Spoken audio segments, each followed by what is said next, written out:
right? What I always advise is try and build up something for emergencies before you start investing. Budget for it. Even when people come and ask you for money and everything, you are not, like they say, you are not Father Christmas. You can't solve everybody's problem. Yeah, you So can't. what you can do is to say, if you have some funds that you can spend from, you can say, I can't lend you this amount, but I can give you a small amount to contribute to. Okay, I understand that God will reward, but that's like 8 months of work. Where are you going to start from again?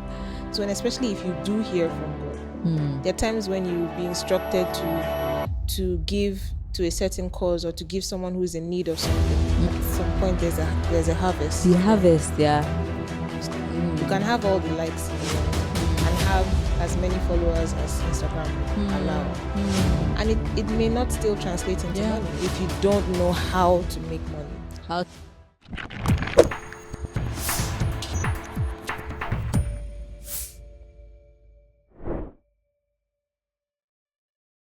Welcome to the Money Talks with Ife show, your safe space for honest money conversations and where you can share your money story and get clarity to help you attain financial success. I'm your host, Ifeoluwa Adegoke, and as usual, it's going to be fun.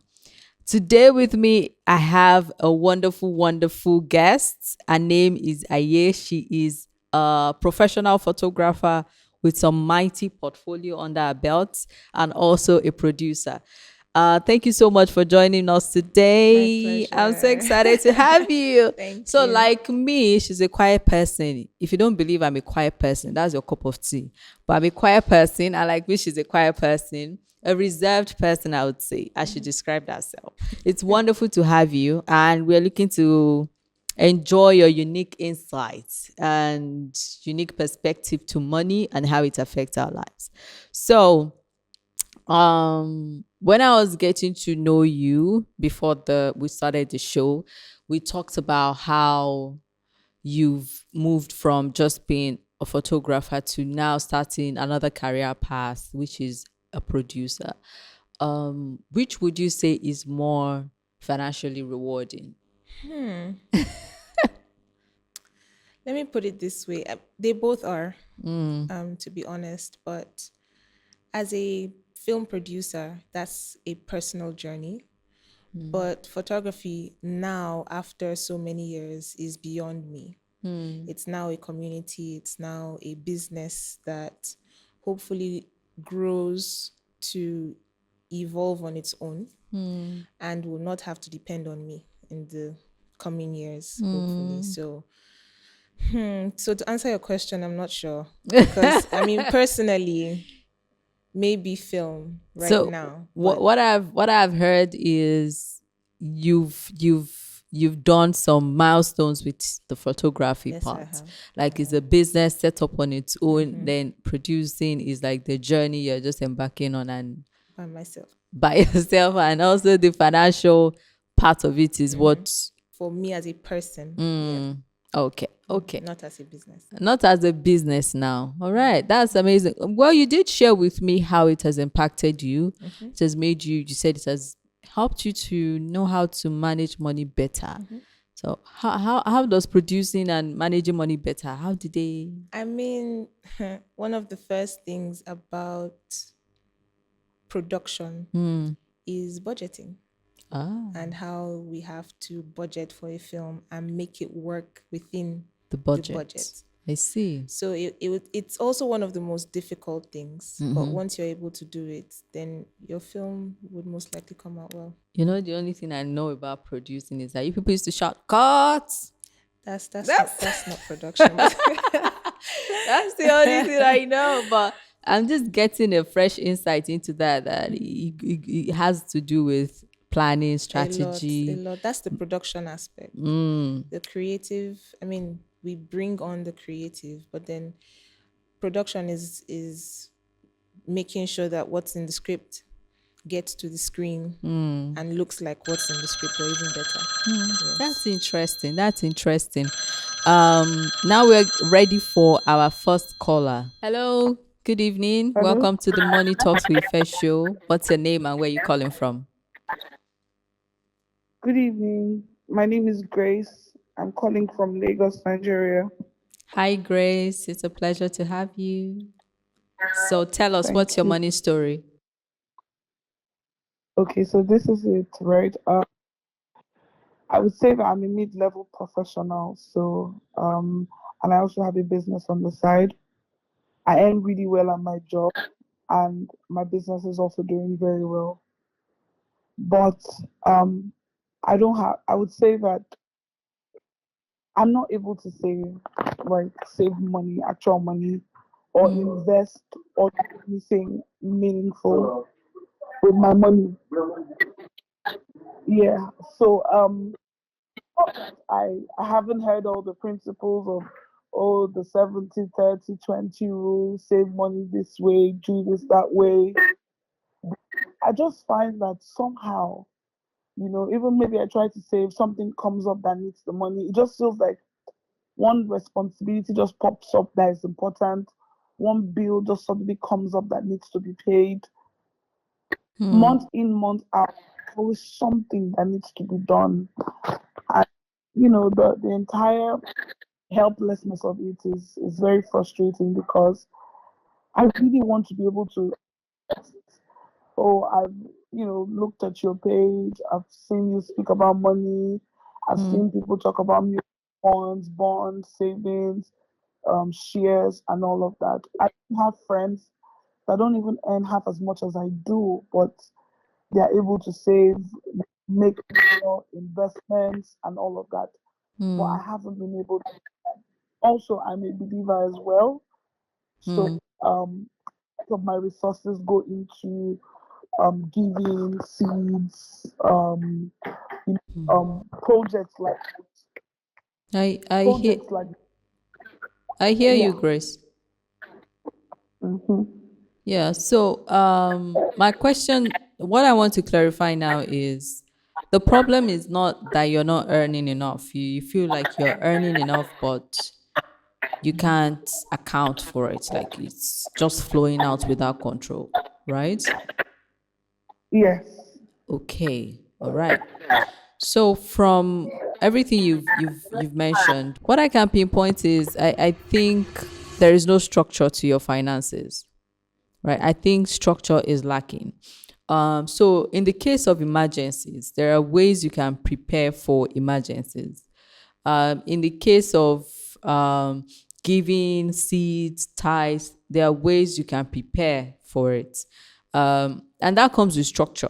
So, what kind of structure am I talking about? The 50-30-20% rule might not be applicable to you. I like to say personal finance is very personal. So, every rule you hear about, you have to internalize it and tweak it in a way that works for you. So if 50-30-20 doesn't work for you, you can try, like after you pay 10% tithe, which I'm assuming, you can also have a percentage that goes towards savings, right? What I always advise is try and build up something for emergencies before you start investing. Investing is great, but you won't do investing well if you don't have an emergency fund, and when an emergency comes you're going to liquidate that investment before it is ripe for liquidation, right? So I would say build an emergency fund first. How do you do that? Dedicate a percentage of your income monthly towards the bucket you want to fill, which is your emergency fund. If it is 10% after you pay your tithe, you pay God, then you pay yourself. That's how I like to say it. You give God his own, you give yourself, because every bill you pay is money in somebody else's pocket. It's the one you are able to keep that is truly yours. So keep that. And once you have a good enough emergency fund, and I would say preferably lock it up somewhere you don't have easy access to, and then you can now start investing. Don't let social media trend of investing and all of that pressure you to think, oh, you want to start buying stocks, you want to start by building a security net, a safety nest for yourself first before you now start investing your money. And that is what I'm going to share with you today. Thank you, Grace. Thank Oh, you thank for calling in. you. Can you hear me? Yes, I can. Thank you so much. Before you go, Mm-hmm. I want to ask another question. I know you just mentioned that I should start by creating a security net for myself first before I start investing. Thank you. And also you also mentioned about putting a bit of structure to my money and all of that. So, but another question I want to ask: say I want to invest in some sort of low risk investment, what would you, would I say suggest? Okay. All right. So that's a fantastic question. For someone like you that there's been a pattern of maybe emergencies come up and then you have to liquidate the fund, and I would suggest an investment that doesn't give you access to immediate liquidity. So you can try high yield savings account. It's simple, but it works magic. So for a place, for example, there are lots of them out there now. I try as much as possible not to name brands because they not pay me for sponsorship. But there is a particular brand that I've used for years, and that is PiggyVest. So what I do is you can just safe lock your money for 12 months and earn a good 21% without lifting a finger. It doesn't have to be complicated, right? Or you can do something as simple as commercial paper, right? How do you access commercial paper? Pick any brokerage company. You can. There are a lot of them on social media, registered and licensed, right? Enter their DM. Or when you have CPs, how can I access commercial papers? And they will give you pointers, maybe a link or something to register, and you'll be able to access that when it comes. So treasury bills is also another low risk option. I would have said money market fund, but money market fund gives you access to liquidate some within 24 hours. So for you, I would not recommend that. I prefer you do something you don't have easy access to liquidation. I hope that helps. Yes, that really helps. Just like you mentioned, I know that if there's an opportunity for me to collect the money and then the supposed emergency shows up, I would maybe be tempted to do so. So Yeah. thank you so much, Effect. You're Really, welcome. really Thank you, Grace. helpful. Thank you for calling in. All right. So that was Grace from Lagos sharing our money story with us. And I've given my own insight. I would like to hear from you. So Grace is dealing with a condition that a lot of people deal with. And that's why I always say on my page that sometimes the problem is not enough income, because she does have enough income. The problem now is how to keep from what is coming in and use that to now fund things that would sustain her in the future. So I would just like to hear your take. If you were Grace, what would you do to solve this problem? Just like you told her, I think that it's very important for us to budget even our personal money. So you don't have to wait until you have a project or you have some campaign or something to work on. Even your personal money should be budgeted for. And if you can't afford it, don't now spend all the money you have on it, right? Budget for it. Even when people come and ask you for money and everything, you are not, like they say, you are not Father Christmas. You can't solve everybody's problem. Yeah. So what you can do is to say, if you have some funds that you can spend from, you can say, I can't lend you this amount, but I can give you a small amount to contribute to what it is that you're trying to do. But you can't be a lender, because what I hear her say is that she has a lot of emergencies that come up that she has to sort out. But do those happen all the time? I don't think so, right? And even if they do, it's probably because people know that when they come and ask you, you will ask Grace. you will give, right? You should be able to say no. So just like you said, it's not because she's not earning enough money. It's the person, and a lot of us experience such situations. You don't have to solve everybody's problem. You don't. When people come to you, if you can contribute, then contribute. If you can't, keep it moving. Keep it moving. And you won't have done a bad thing. It's because if you don't do that, then you will suffer through the rest of the month. There are people who have 50 days in a month because their money finishes in the first 4 days of the month. And it's because they just didn't budget for it. So emergency funds are also very, very important. We live a very God forbid culture, or we have a very God forbid culture in Nigeria. But okay, if God does not forbid, what are you now going to What do? are you going to You do have to about be able to it? keep that money aside. I use piggy vest as well, and sometimes it's even a little bit of an obsession where I'm just like, I have to send money to piggy vest because something could happen. And so I have money in my main savings, and then I have in my flex as well. And it's because you know that the flex will be gaining some interest, but at the same time, if there's an emergency, you get have access money, that you have access to. Absolutely. So even as a believer, yes, we believe that we pay our tithes and things like that. So once the money comes, pay your tithe, but the rest of it, budget for it. And if you cannot afford it, then leave it out until the next time money comes in. And then there's something that I've learned very recently, which is to delay, what's the word, gratification. So you must not flanger every month. You must not flanger all the time. It's good to reward yourself. Reward yourself as often as you can. Don't now become a stingy person even to yourself. Don't do that. Everybody likes nice things. So if you can afford it, then get yourself something nice. Take yourself out, do your skincare, go for recreational activities, and rejuvenate yourself, exactly. body, soul, because and if you mind. are not well, what are you saving for, really? Exactly. But sometimes some things can wait. You don't have to spend all the money now because you're trying to get something nice I agree. I you agree. like. So let me take the conversation in a different direction. And this might be somewhat sensitive, but I think my belief about it is a bit unconventional, and a lot of people might not agree with it. So in the part of what Grace mentioned, tithe is 10%. We all know that. But part of what she mentioned is seeds and things coming up. So where do we draw the line or boundaries around our money when it comes to seeds? Because I have had many encounters with people that they've managed with a lot of effort and consistency to put something together, either as an emergency fund or savings towards a project. And they feel led, or, maybe pastor called for a seed, and they are compelled, or they feel compelled to give. And you see work that you've managed to do for like 6 months, 8 months, all like, okay, that's it. I'm sowing it.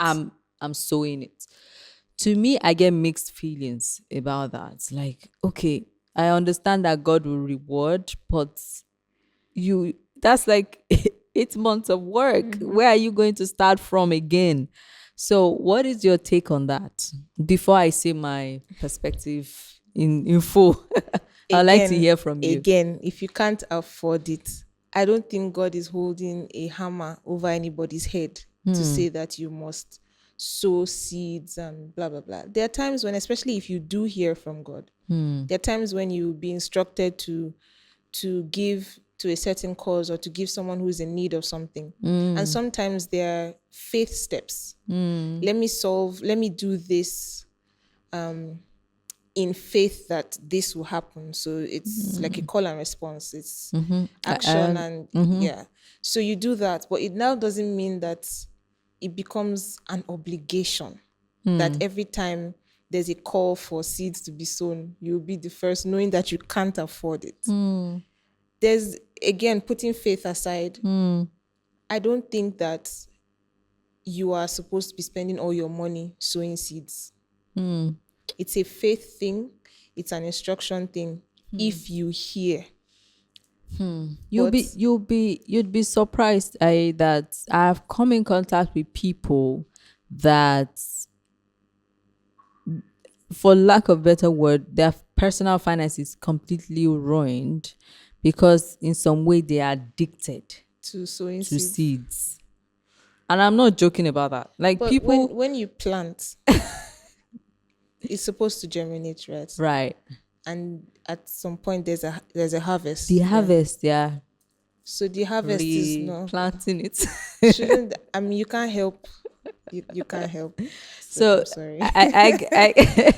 I guess where I'm going, the question I want to ask is, even if when it comes, because money affects all the aspects of our lives, our relationship with Of course. people, with God, we give to the community, relationships, to our own ambitions, dreams, and Yeah. goals. It touches every Every aspect. That's aspect, why yeah. it's so important, right? So when it comes to the aspect of faith, would you say it's okay to draw some boundaries and say, this one we are not touching, and this one we can touch in our finances? I mean, what if your faith allows you now spend all of it? Of course, but by boundaries, I mean, is there a point where you can say, I'm not doing this, I not feel guilty about it? Because what I realize is a lot of people that sow seeds incessantly is because there's a guilt that comes when they don't. I don't think. I mean, I don't want us to deviate from this money conversation It's still money conversation. into our relationships with Yeah. God, but I don't think that He would have us do anything out of guilt, though. I don't think so. Well, So money or not, I don't think, even when it comes to tithe, I don't think that anybody should be giving tithe out of some form of fear. fear or guilt, or I don't think so. You give out of love, you give out of sonship, if I can put it that way. So money comes into my hands and I know that it's not even my money to begin with. I'm just a steward here. So I give. It's how I would dedicate the first 10% of anything to God. You dedicate your first child to God, right? You dedicate the first few hours of your day to God I hope most cases. Your money as well. There's Okay. now no, so that first part of the money that you have dedicated to God blesses the rest of it. I don't think that anybody should be sowing seeds or giving to God Okay. out of guilt. Let's hold that thought. There is Okay. a caller. Hello. Hello. Hi. Good afternoon and welcome to the Money Talks with Her show. Hi. Good afternoon. What's your name and where are you calling from? My name is Naz. Also, Is I'm calling from Lekki, Lagos. you're calling from Lekki, Lagos. Lekki, Lagos, and your name is? Selma. Oh, pleasure to have you. Thank you. Am I speaking with Ife? Yes, you are. Hi. Hi, Thelma.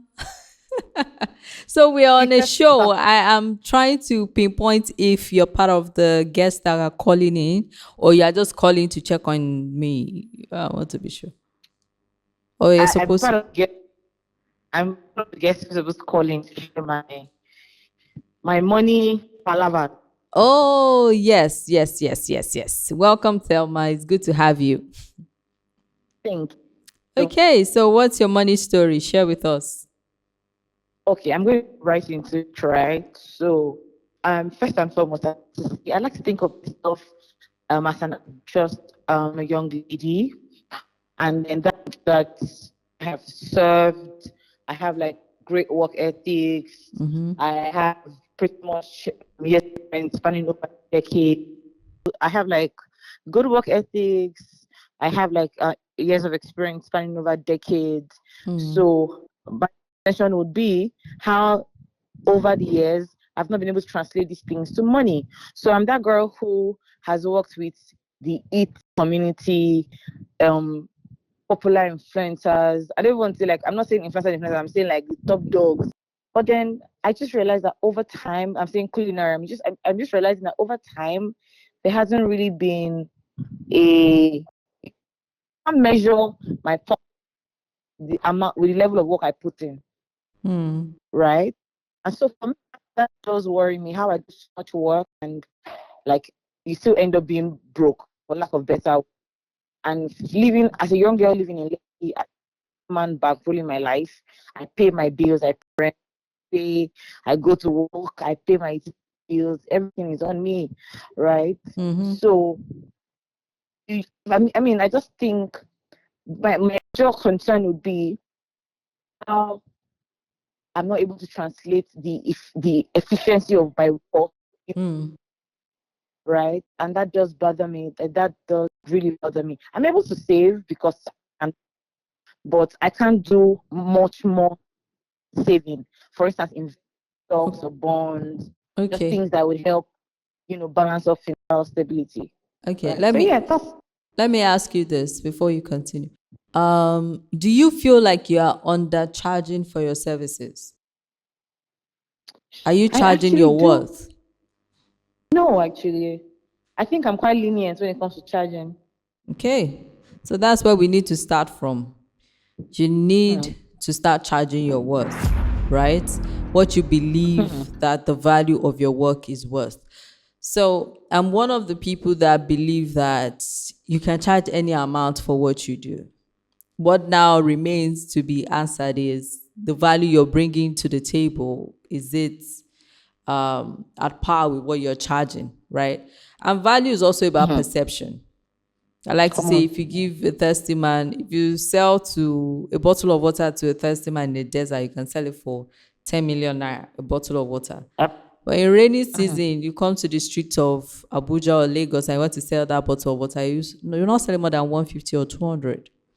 So your value, the value of your work, I would say first, you need to refocus your mind. Go back to the drawing board, refocus your mind on how you want to present yourself, your work, how you want it to be received, what you want to charge for it, and the people that can afford to pay what you want to charge, right? So you Yeah. will not be like you're just working and you have nothing significant to show, like you've shared with us today.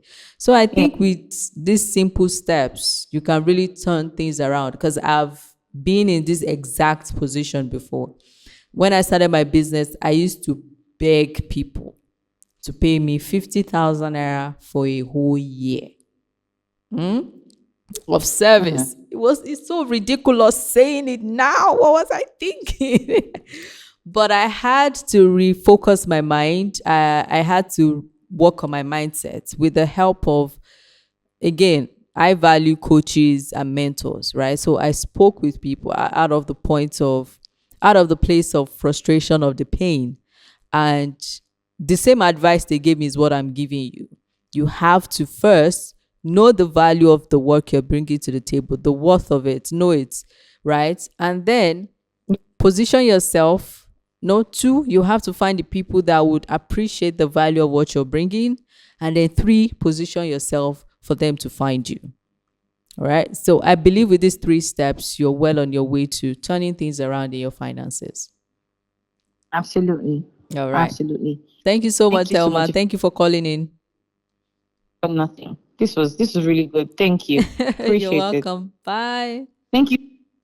Bye. Yeah. All right. So that is Thelma calling to talk about the value of our work. So from what I shared with her, do you have any addition to that to help her move on or do better with income? Because I sense frustration. I feel like I'm working a lot. I'm doing everything right, but what I'm getting in return is not enough. So what would you say as somebody that has built a successful business and exploring other career paths now? I would say I would toe the same line. It took us a very long time, and I mean I would be honest and say we're still on that journey of being able to charge what we're worth and get our service to as many people as possible, because we function in a very saturated industry. Photography is, I mean, every Tom, Dick, and Harry is a photographer. Once you can handle a camera, then now you own a business, That's conversation for another day. But at the same time, a lot of artists don't realize how important it is to learn how to be business people. So you think that because you're able to create and you can post your work on Instagram, that it naturally now translates to money. You can have all the likes in the world and have as many followers as Instagram would allow. And it may not still translate into money if you don't know how to make money. How to be a business How person. to be a business person. So, I mean, very simply, I have learned through conversations with people, classes that I've taken, and even in just now trying to run business the right way, that sometimes it's not you can't only depend on what you think your work is worth, but I have to include how much I spend on internet, how much I spend on rent, how much I spend on transportation and all of that. On staff, Everything, feeding, everything. Put that all together, divide it by 12, divide that by 4, and decide how much I want to make per week that will pay for all of this stuff and make me profit at the same time. Yeah. So it's you can't stop learning. But at the same time, we can't continue complaining that we're not being paid our worth. Do you think this has a lot to do with self-image? Because I think a little bit it has to do with self-image. When you feel like, is it even worth it? Like, are people going to pay me this ridiculous amount I'm about to call? Or what sounds ridiculous to you, but feels like money for slippers for somebody else? So I think that there are different ways to approach conquering that feeling. So apart from maybe the imposter syndrome everybody feels. But you do think it has to do with self-image? A little bit. A little bit. And I think that as we grow, as we evolve, and we start to gain the confidence that we need to be able to navigate through this business life, that we start to build and expand. But at the same time, I think that if you know you want to be I think captain of industries is too big, but if you know that you want to be a big business person, you have to grow through those feelings. Absolutely. They will be there. I agree. Everybody feels it. Everybody at some point will feel like they are not good enough. Even the people we look up to, they still feel it at some point. But I dare say that a lot of people will believe in you because you believe in yourself. So maybe you should start with believing in yourself. Absolutely. And other people will follow suit, like, this person thinks they are a big deal. Okay, let me see what it is that she has to offer, or let me see what it is that he has to offer. And then they come and they see that it's actually good work and it's a big deal. But that also means that we can't stop growing. Absolutely. Even the so-called masters in whatever industry don't stop learning. They don't stop practicing. They don't stop. So even in photography, when I teach photography, I tell people you can't depend on talent alone. You have to keep practicing.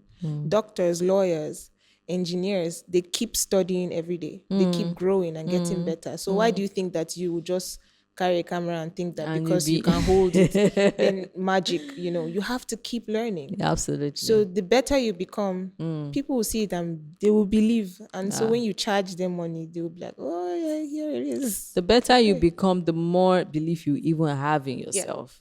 Because at some point, it's not about if you have enough talent or not, like you rightly say. It's just if you've had enough practice to believe in yourself. All right. So this is where it's been a wonderful and impactful conversation so far. We do have 5 questions. I have 5 questions for you. Wow. That is super interesting and fun that I would like to ask you. So these are fun questions, nothing scary, but we just want to get to know you. We want to get to know you better. Okay. And so I'll just shoot. So the first question, what do you spend the most money on without feeling guilty? Equipment. Gadgets. Gadgets, yes. Team gadgets. All right, question 2. Would you rather marry someone with money or someone with great financial habits? This is a trick one. Is it? Yeah. Answer. I want to hear your answer. Someone with great money, great financial habits will have money now. Not necessarily. I mean, they might have money on some level, but this says No, let marry him have someone money, I'll with manage money. That's what I wanted to say. I have the skills and financial habits manage for it. both of Don't us. worry, So he should have the I'll money. manage it. He doesn't have to be great at I managing. agree with that. So the next question: what item do you keep buying even though you don't need it? You just can't help yourself. Wahala.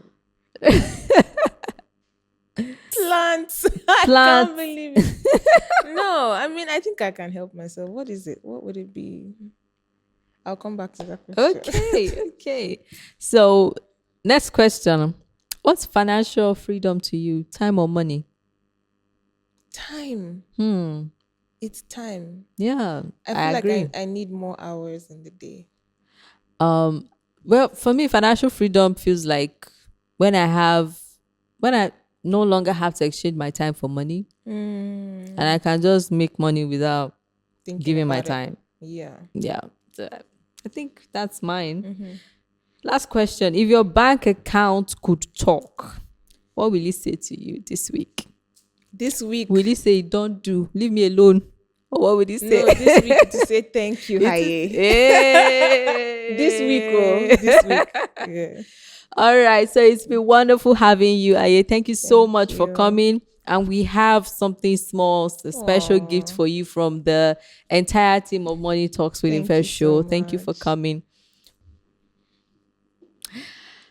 All right. Abracadabra. All right, so here you go. Thank you so much for coming. I'm grateful. We love you. Thank I you love for you coming. too. Your insight has been very valuable. Thank you. So thank you for joining us today. Wherever you're enjoying this show from, let us know in the comment section. Are you enjoying from Nigeria, from Lokoja, from which parts of Nigeria, or whatever other country you're enjoying from? The number on the screen, as always, you can contact us if you would like to be a part of the show and share your money story. Would also be giving a special gift to you if you can answer the question of the week. So be on the lookout for that. Thank you once again for being a part of this show. Tell your friends, tell your enemies, tell everybody about this, and let's change lives together. Till next time, bye-bye.